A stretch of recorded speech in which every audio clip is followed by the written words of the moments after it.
বিসমিল্লাহির রহমানির রহিম। এটা আমাদের ষষ্ঠ lecture, number 6 lecture. Number 27 question, what is external and internal survey of boiler?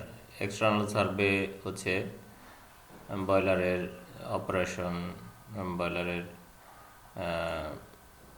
বিভিন্ন যে ট্রিপিং ডিভাইস, তারপরে বয়লারের সেফটি ভালভ অপারেশন, এই সমস্ত জিনিসগুলি হচ্ছে বয়লারের এক্সটার্নাল সার্ভে। আর ইন্টারনাল সার্ভে হচ্ছে full boiler cleaning, pressure test,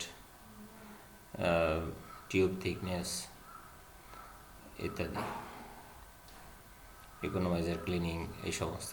what is ফ্রিবোর্ড? ফ্রিবোর্ড হচ্ছে ওয়াটার লাইন থেকে ডেক পর্যন্ত যেই হাইটটা, যেটা ওয়াটারের উপরে থাকে, সামার লোড লাইনের উপরে থাকে, সেটাই হচ্ছে ফ্রিবোর্ড। ফ্রিবোর্ড বায়ান্সি নির্দেশ করে, যে জাহাজের কতটুকু বায়ান্সি থাকবে বা বায়ান্সি সবসময় ক্যারি করতে হবে, সেটাই হচ্ছে ফ্রিবোর্ড। আচ্ছা, in the time of safety equipment survey what is chief engineer function? Safety equipment survey আমরা জানি যে এলএসএ এবং এফএফএ সার্ভে, এলএসএ এবং এফএফএ সার্ভে মধ্যে চিফ ইঞ্জিনিয়ারের কী করণীয় আছে? Life saving appliances, fire fighting appliances. প্রথমে লাইফ সেভিং অ্যাপ্লায়েন্সে আসি। লাইফ সেভিং অ্যাপ্লায়েন্সের লাইফ বোট, রেস্কিউ বোট, এই সমস্ত কিছু, life boat, rescue boat, davit operation, তারপরে লাইফ বোটের ইঞ্জিন অপারেশন, তারপরে যেই এলএসএ লাইফ সেভিং অ্যাপ্লায়েন্সেসের মধ্যে যে সমস্ত আইটেমগুলি আছে, লাইফ জ্যাকেট, এগুলি থার্ড অফিসার দেখে। মূলত লাইফ বোট এবং লাইফ বোটের যে অ্যাক্সেসরিজ আছে, রেস্কিউ বোট এবং রেস্কিউ বোটের যে অ্যাক্সেসরিজ আছে, এই সমস্ত জিনিসগুলি হচ্ছে এলএসের মধ্যে পড়ে। ফায়ার ফাইটিং অ্যাপ্লায়েন্সের মধ্যে যেমন emergency fire pump, CO2 flooding system, এই সমস্ত জিনিসগুলি ঠিক মতো আছে কি না। তার সাথে সাথে আরেকটা জিনিস আমরা যেটা ভুলে যাই, সেটা হচ্ছে যে damper closing, emergency shut of, emergency escape, এই সমস্ত জিনিসগুলিও যে চিফ ইঞ্জিনিয়ার দেখতে হবে। কোনো কোনো জাহাজে ওয়াটার মিস্ট সিস্টেম, কোনো কোনো জাহাজে স্প্রিংকলার সিস্টেম ইত্যাদি থাকে, এগুলিও চিফ ইঞ্জিনিয়ারের আওতাভুক্ত। What type of inspection in rudder at dock? রাডারের কী কী ধরনের ইন্সপেকশন হবে? রাডারের ফার্স্টলি হচ্ছে বায়ান্সি চেক, বায়ান্সি রাডারের ইন্টিগ্রিটি চেক। রাডারের নিচে একটা প্লাগ থাকে, প্লাগটা। What is the most likely portion of rudder checking area? হচ্ছে প্লাগটা। প্লাগ খুললে কোনো পানি আসতে পারবে না। যদি পানি আসে তখন বুঝতে হবে যে রাডার ইন্টিগ্রিটি নষ্ট হয়ে গেছে। রাডারের থিকনেস চেক করতে হবে, ক্র্যাক হয়েছে কিনা চেক করতে হবে। রাডারের জাম্পিং ক্লিয়ারেন্স, রাডারের পিন্টেল বিয়ারিং ক্লিয়ারেন্স, দেন রাডারের মুভমেন্ট অফ রাডার, স্টিয়ারিং গিয়ারের যে মুভমেন্ট, তার সাথে সাথে কম্পেয়ার করতে হবে যে রাডারের মুভমেন্টটা ঠিক আছে কিনা। এক্সটার্নাল যে সমস্ত স্টপারগুলি আছে, সেই স্টপারগুলি চেক করতে হবে যে সেগুলি ঠিক আছে কিনা। আর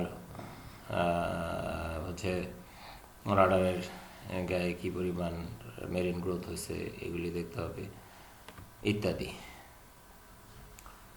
হোয়াট ফর প্লাগ? প্লাগ কী জন্য? প্লাগ হচ্ছে রাডারের ইন্টিগ্রিটি চেক করার জন্য। রাডারের প্লেটের থিকনেস যদি কমে যায় বা ক্র্যাক হয়ে যায়, তাহলে প্লাগ দিয়ে পানি আসবে। প্লাগ যখন খুলবে তখন পানি আসবে। When it is opened what will be happened? Air will go inside or come out. যদি এটার ইন্টিগ্রিটি ভালো থাকে তাহলে কিছুটা এয়ার যাবে ভিতরে, কিছুটা ভ্যাকুয়াম ক্রিয়েট হবে। What will be happening if water is coming?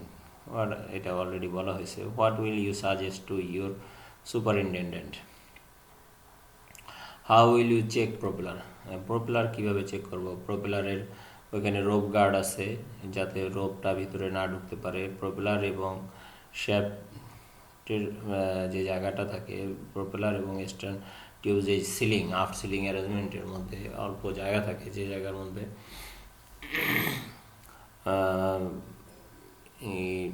যে জায়গাটার মধ্যে রোগ ঢোকার চান্স থাকে সেখানে রোপ গার্ড থাকে, একটা প্লেট দিয়ে দুটো প্লেট দিয়ে ওয়েল্ডিং করা থাকে দুই পাশ থেকে, টপ হাফ বটম হাফ টাইপের, জাহাজের শেলের সাথে থাকে। আবার নেট কাটাও থাকে, যাতে যদি কোনো নেট ঢুকতে থাকে তখন ওই কাটারের সাথে লেগে নেটটা পুরোপুরিভাবে যাতে টাই টাই আপ না হয়, পেঁচিয়ে না যায়, এটা কেটে কেটে পেঁচায়, তখন আবার বেরও যাতে হয়ে যেতে পারে এই জন্য একটা অ্যারেঞ্জমেন্ট থাকে, সেটাকে নেট কাটার বলে। এবং প্রপেলারের বেন্ড, প্রপেলারের ক্যাভিটেশন যেটা টিপে হয়ে থাকে, সেই প্রপেলারের ক্যাভিটেশন, প্রপেলারের থিকনেস, এই সমস্ত জিনিসগুলি এই চেকিংয়ের আওতার মধ্যে নিয়ে আসতে হবে। তো জিজ্ঞাসা করবে propeller is bend, how will you rectify? Propeller bend হয়ে গেছে, এখন তুমি কীভাবে রেকটিফাই করো? যদিও সার্ভেয়ার আছে, অনেক সময় সার্ভেয়ার এগুলি ওভারলুক করার তো কোনো উপায়ই নেই। অনেক সময় বলতেছে যে সে হয়তো বা ভালোভাবে বুঝতেছে না। তখন আমি বললাম যে এটার একটা টেমপ্লেট আছে, এটার অ্যালাউয়েবল লিমিট, কতটুকু বেন্ড হতে পারবে, কতটুকু বেন্ড হলে কী হবে, এটার একটা মেজারমেন্ট ম্যানুয়ালে দেওয়া থাকে, সেটা দেখে আমি এটা করবো। What kind of preparation inside fresh water tank? Inside fresh water tank আমাদের ক্লিনিং করতে হবে, ক্লিনিং করে এটার মধ্যে সিমেন্টিং করতে হবে। এমনিতে 50 ppm ক্লোরিন সলিউশন দিয়ে ক্লিনিং করা হয়, আর এমনিতে ড্রাই রকে বা সার্ভে টাইমে ভিতরে যাতে ভালোভাবে সিমেন্টিং আছে কিনা এটা দেখতে হয়। As a chief engineer, how will you ensure that your people is drinking good and healthy water? আমরা অনবোর্ড টেস্ট করতে পারি, ক্লোরাইড টেস্ট করতে পারি, তারপরে পিএইচ টেস্ট করতে পারি। কোনো জাহাজে যে ওয়াটার ট্রিটমেন্ট সিস্টেম আছে সেটার অ্যালার্ম মনিটরিং সিস্টেম আছে। আবার কোনো জাহাজে কোনো কোম্পানি তারা বোতল ওয়াটারকে সাপ্লাই করে, তো সেটা টেস্টেডই থাকে, সেটার টেস্ট করার দরকার হয় না। আর একটা হচ্ছে যে ILO, according to ILO international labour অর্গানাইজেশনের মতে প্রত্যেকটা জাহাজে ড্রিঙ্কিং ওয়াটারের জন্য একটা টেস্ট কিট থাকবে। সেই টেস্ট কিট দিয়ে আমরা এর পারফরমেন্স চেক করতে পারি যে আমাদের ফ্রেশ ওয়াটার জেনারেটরে কী ধরনের ওয়াটার দিচ্ছে, এটা কি ড্রিঙ্কেবল না ড্রিঙ্কেবল না। Then number 36, does there contain any water test kit in ship nowadays? ওই একই question. According to MLC 2006, every ship must contain a kit for water testing.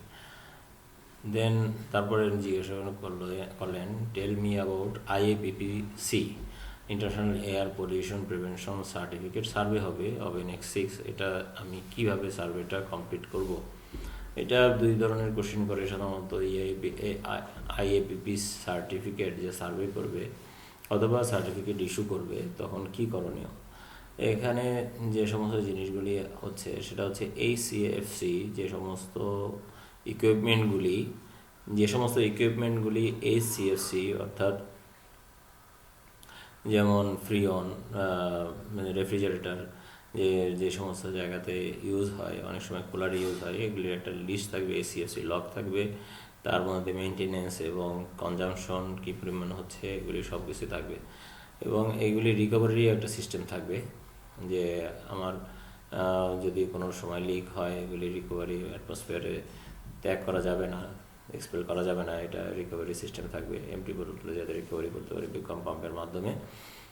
Number 2 হচ্ছে SOx, sulphur emission control থাকতে হবে। SOx 3.5 আর 0.1% হচ্ছে সেগারিয়ার জন্য। তো 3.5% আর যে 1% বা 1.1% যে সালফারের চেঞ্জ ওভার যে ক্রাইটেরিয়া থাকতে হবে, আলাদা ট্যাঙ্ক থাকতে হবে, পিউরিফায়ার অ্যারেঞ্জমেন্ট থাকতে হবে। লো সালফার হাই সালফারের জন্য লোবায়েলের